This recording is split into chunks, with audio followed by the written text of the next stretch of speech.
Simula po sa Lunes, December 1, mahigpit ng ipagbabawal ang pagdaan ng mga e-trike at e-bike sa mga national highway at iba pang pangunahing kalsada sa bansa. Saksi, si Rafi Tima. Budget at eco-friendly daw ang mga electric bike o e-bike at e-trike kaya maraming naiingganyong gumamit nito. Pero ilang beses na rin itong nasasangkot sa mga aksidente sa daan. Noong Abril ng nakaraang taon, nasawi ang isang senior citizen matapos masagasaan ng e-bike sa Marikina. June 2024 naman nang sumalpok sa sinusundan niyang truck ang isang lalaki naka-e-bike sa Maynila.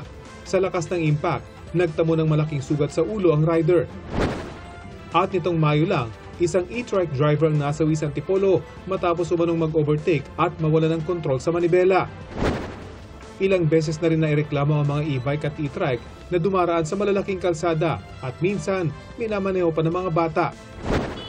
Simula sa Lunes, December 1, mahigpit na ipagbabawal ang pagdaan ng e-trikes at e-bikes sa mga national highway at major thoroughfares sa bansa.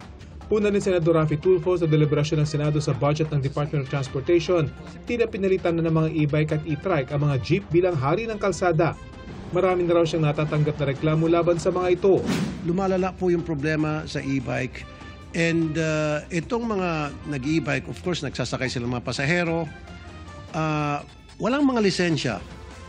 At of course, dahil hindi sila rehistrado sa LTO, wala din po silang mga insurance, third-party liability. So kapag sila po ay nakasagasa, then sorry na lang. Nag-commit po ang ating bagong LTO head, si Asika Lacanilaw, that by December 1, huhulihin na po lahat po ng mga e-trikes na nasa kalye.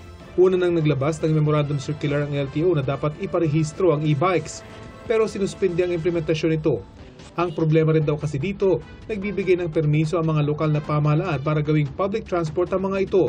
Bakit hindi ho tayo makipag-coordinate sa DILG para yung DILG kakausapin tong mga LGU, magkakaroon ng instructions, magkakaroon ng agreement between LTO and LGU para malaman nila, magdi-design sila ng programa na ma-regulate na maayos itong e-bikes. Kapag nagsimula na ang hulihan, automatic i-impound daw ng LTO at DOTR ang mga mahuhuling e-bike at e-trike. Pero papayagan pa rin naman daw silang dumaan sa municipal, barangay roads at mga looban ng subdivision.